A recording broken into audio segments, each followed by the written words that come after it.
Hi, my name is Mark Beasy, and this is Hannah Wheaton.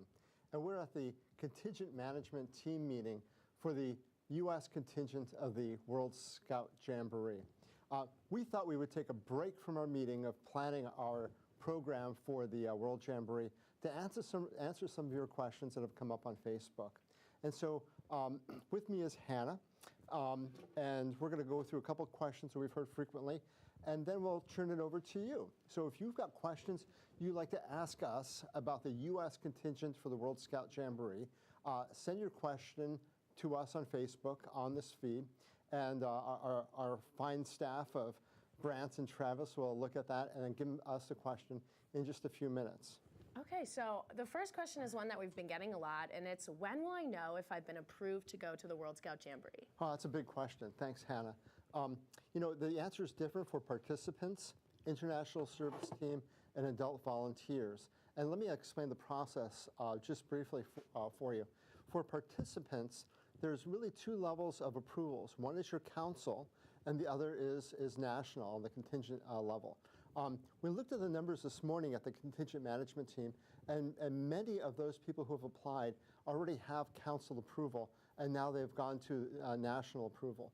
Once you receive council approval, you'll get an email, and once you get national approval, you'll get an email. And so we're well in that process now, and we hope to catch up with all the participant applicants very soon.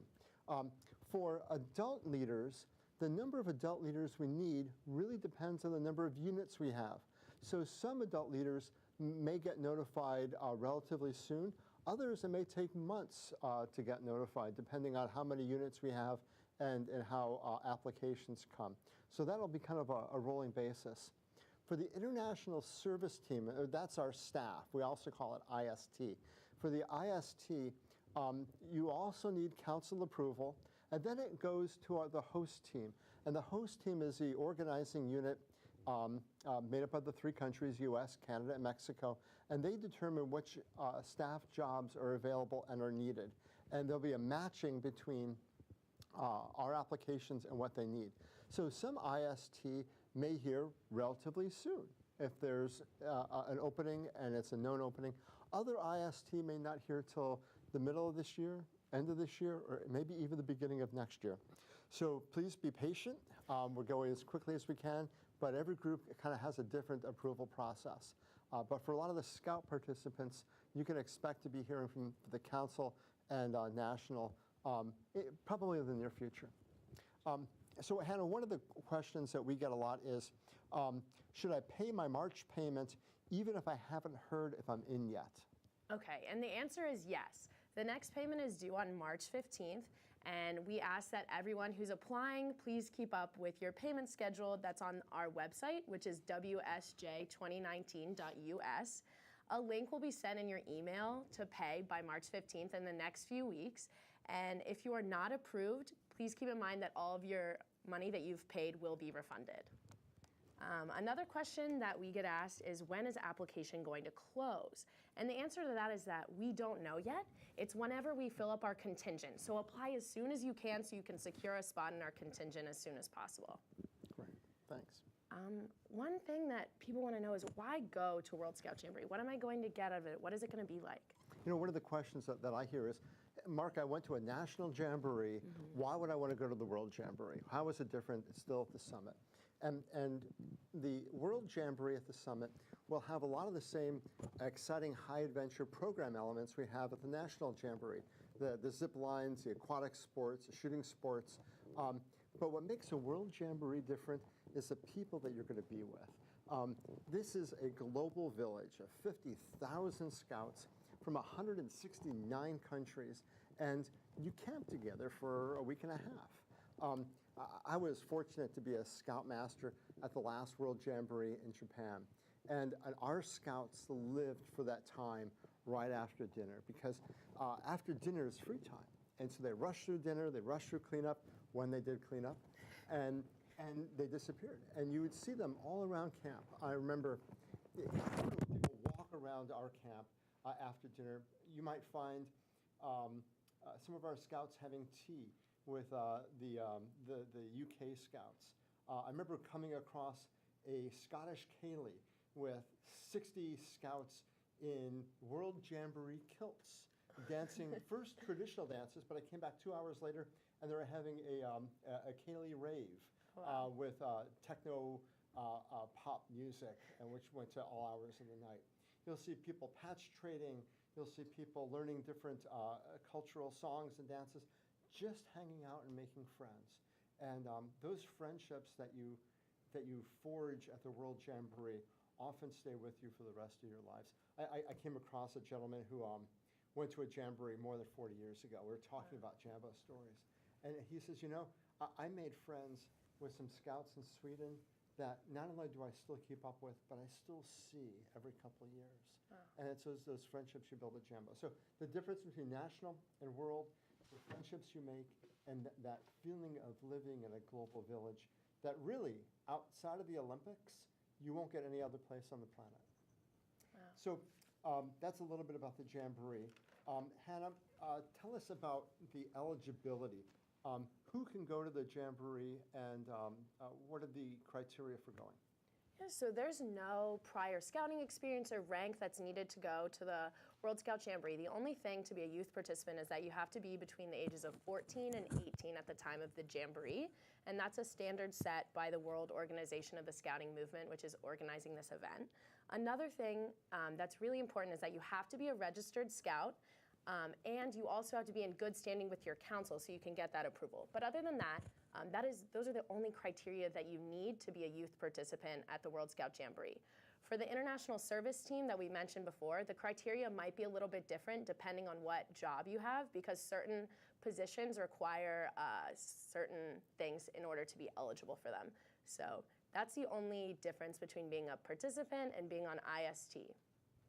So just to clarify, participants need to be between the ages of 14 and 17, but not yet 18 Yes. by the time they go to the Jamboree. Yes. And those age requirements are on our website, which is wsj2019.us. For IST, you have to be at least 18. And to be an adult volunteer, like a scoutmaster, an assistant scoutmaster, you have to be 21 or older, except for the third assistant scoutmaster, where we're trying to attract people who are 18 through 25 or 26 for that role, right? Yes. Okay. So something that everyone wants to know is, how much is this going to cost? What's the total cost to go to the World Scout Jamboree? So again, on our website is detailed information about the cost and the payment schedule. What you'll find is that the cost for participants in the western part of the U.S. is going to be slightly more than the eastern part, and that is really related to the cost of transportation. But we've tried to keep the cost down as much as possible to make it affordable for as many people as possible. Having the Jamboree in our backyard really gives us a great opportunity, and our goal was to keep the cost about the same as a National Scout Jamboree. Cost, timing, when is the Jamboree, and what dates do people have to set aside for this? Okay, so the World Scout Jamboree begins on July 22nd, 2019, but all members of the host contingents, including the United States, Mexico, and Canada, will arrive a day earlier so that we can welcome our guests on the 22nd. And then everyone, hosts and 169 countries, are going to be leaving on August 2nd. But keep in mind, depending on where you're traveling from, you might be leaving a day earlier and you might arrive a day later than the Jamboree just because of transportation. Also, for people that are applying to be part of the international service team, you might have to arrive a few days earlier and even leave a few days later, depending on your job. Another question that I'm particularly concerned about, so if you're a girl who's not yet 14 but interested in coming to the World Scout Jamboree, is that possible? So we've got a really interesting situation here, because last year, Boy Scouts of America announced that girls can join the scouting program. But that doesn't kick into the very beginning of 2019. So technically, we could have girls like my daughter, who's 13 now, will be 14 for the time of the Jamboree, wants to apply to the Jamboree, but isn't a member of the Boy Scouts yet. So if that's a case for you or your sister or your friends, you'd like to go to the Jamboree, but you're not a member of Boy Scouts yet, contact your council. Your council office has a link and an email address they can send you so you can register for the Jamboree even though today you're not a member of Boy Scouts of America. And then when you join next year, you'll get a BSA ID number and you're good to go. But you can register now. Applications may not be open a year from now. And so it's important to kind of apply now if that's your case. Okay. So what you would do if you're in that situation is as soon as you can, you contact your local council office. Contact your office. Yep. Okay, wonderful. Yep. Awesome. Good. Hannah, we talked a little bit this morning at the contingent management team about scholarships. And there's a real effort to try to get everybody who wants to go to the Jamboree to go regardless of economic need. Can you tell us a little bit about what we know first about scholarships? Sure. We want to make sure that every scout in the United States that's interested in going to World Scout Jamboree can. There will be need-based scholarships available, and starting on March 1st on our website, that information will be released. So keep updated looking on our website if you're interested in applying for a scholarship. And the emphasis here is it's need-based, not merit-based. So it doesn't matter if you're an Eagle Scout or a first-class Scout, you still are eligible based on need. Mm-hmm. Right. So my next question is, how can we promote World Scout Jamboree on a council level? The best way to promote the World Scout Jamboree is talk to your friends. Invite your friends to come with you. Invite your sister to come with you. Invite your friends' sisters to come with you.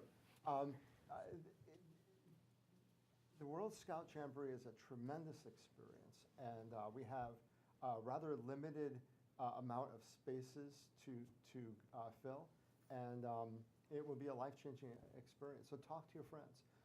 Other things you can do. Your council or your district can send out email newsletters, post it on their social media, their websites. Make sure you're talking about it at Scout Show, at the Commissioners College, University of Scouting. We've got Jamborees this fall. Make sure that the information about the World Scout Jamboree is in the information flow that goes to explorers and venturers. There are a number of venturing events that we can be talking about.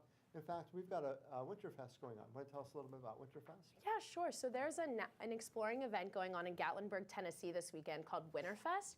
And we have two representatives from the contingent management team, Kelsey and Darcy. So if you're watching, hi. And they're at a booth at Winterfest. So if you're at Winterfest or in Gatlinburg, go check them out, see what World Scout Jamboree is all about, and talk to them about their experience as well. We're going to be at the NOAC, the National Order of the Arrow Conference this summer, as well as the National Annual Meeting and a number of other scouting events over the next year. So if you happen to be at one of those events, stop by, say hi, and more importantly, go to the website, wsj2019.us, and apply. Hannah, some people have asked us, look, I can't make the whole Jamboree. Can I visit for a day? Can I bring my unit? Tell us about what visiting the Jamboree might be like. Yes, so the host is going to be organizing day visitors. So on their website, which is 2019wsj.org, they have a link to become a day visitor. So you can find that on their website. Great. So those were the most common questions we've received on Facebook over the past couple of weeks. Let's go to Travis and Brantz. Do we have any questions from the audience? And I'm seeing shaking heads. Nothing from the gallery. Nothing from the gallery. Well, great. If you do have any questions, comment below, and we'll try and get back to you as soon as possible. And we want to make sure that you understand that information that you need, almost all the information you need can be found on the website, wsj2019.us. And if you've got questions, you can send an email to uscontingent2019@scouting.org. I'll give it to you one more time. uscontingent2019@scouting.org. And they can answer your questions about registration, about money, about logistics. Do you have anything else, Hannah? No, those were all the questions that we wanted to answer today. Thank you guys so much for watching, and we're excited to see your applications and see you at the summit. We will see you at the next World Scout Jamboree. Thank you.